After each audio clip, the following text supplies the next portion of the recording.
একসময় আশীর্বাদের খাল, মানুষের নৌকা চলার পথ। আজ সেটি হয়ে উঠেছে মরা খাল।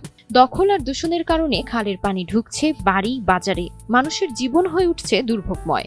বলছি টাঙ্গাইলের ভুয়াপুর উপজেলার গোবিন্দাসী খালের কথা, যেখানে বর্ষা মৌসুমে পানি জমে থাকে, সৃষ্টি হয় মশার লার্ভা।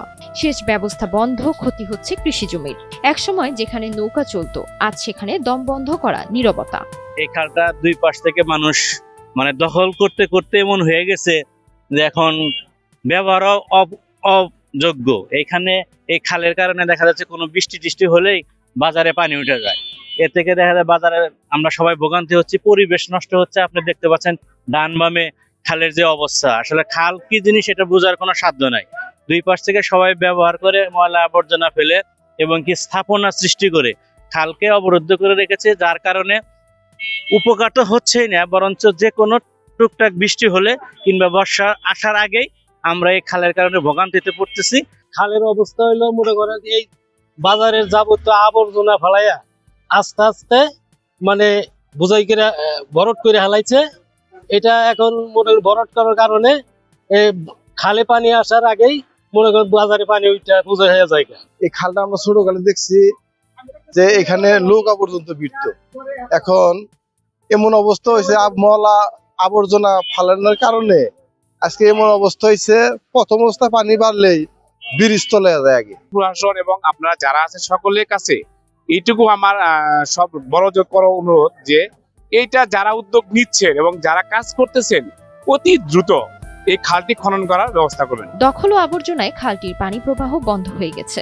বারবার খাল খননের দাবি উঠলেও প্রশাসন নেয়নি কোনো পদক্ষেপ। খালটা বন্ধ হতে এরকম একটা কাজ হয়েছে যে বর্ষা মৌসুমে ওই খালটা আস্তে করে পানি চলে আসতো আমাদের বিলে বা চড়ার মধ্যে, পলিমাটি গুলা করতে হইতে বঞ্চিত। আবার বর্ষা যখন চলে যাবে তখন ওই পানিগুলো নিষ্কাশন ওই খালটাই চলে যেত। এখন ওটাও সম্পূর্ণ বন্ধ, দেখা যায় যে এখন পানি জলাবদ্ধতা হয়ে পড়ে রয়েছে। এখন ক্ষতি বলতে এটা তো ভিন্ন জিনিস, সম্পূর্ণ তো কেউ ব্যক্তিগত ভৈরা সমস্ত জলাবদ্ধতা আরো সৃষ্টি করছে।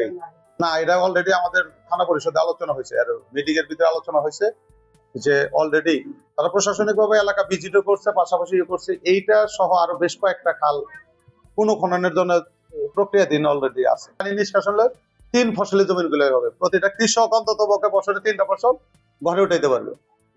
যে কারণে এই খালি হলে প্রথমত পলি মাটি এবং 3 ফসলি জমি চতুর্দিক দিয়ে আমাদের কৃষকের উপকার হবে। এদিকে খাল পুনরুদ্ধারে প্রাথমিক কাজ শুরু হয়েছে।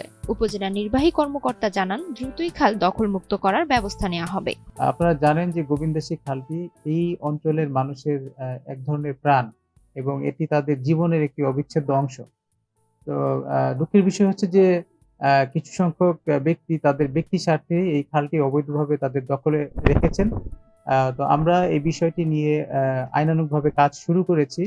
আপনারা জানেন বাংলাদেশ সরকার এবং সেই সাথে আমাদের জেলা প্রশাসন টাঙ্গাইল এবং আমাদের উপজেলা প্রশাসন আইনানুগভাবে এই বিষয়টা নিয়ে কাজ শুরু করেছে এবং আমরা অত্যন্ত আশাবাদী খুব শীঘ্রই আমরা এই খালটির আইনানুগভাবে আমাদের যে সরকারি সার্ভেয়ার রয়েছেন, সরকারি সার্ভেয়ার দিয়ে এটি সার্ভে করে এটা চিহ্নিতকরণ করে এবং সরকারি যে খালের অংশটি সেটি শনাক্তকরণ করে এটি আমরা আইনানুগভাবে উচ্ছেদের কার্যক্রম গ্রহণ করব এবং আমরা অতি শীঘ্রই আশা করছি এটি জনসাধারণের জন্য জনস্বার্থে এই খালটি উন্মুক্ত করব, যেন পরিবেশ সংরক্ষিত থাকে এবং জীববৈচিত্র্য যেন অটুট থাকে। খাল পুনরুদ্ধারের মাধ্যমে দ্রুতই দুর্ভোগ কমবে, কৃষি জমি ও মানুষ উভয়ের উপকার হবে, এমনটাই আশা স্থানীয়দের।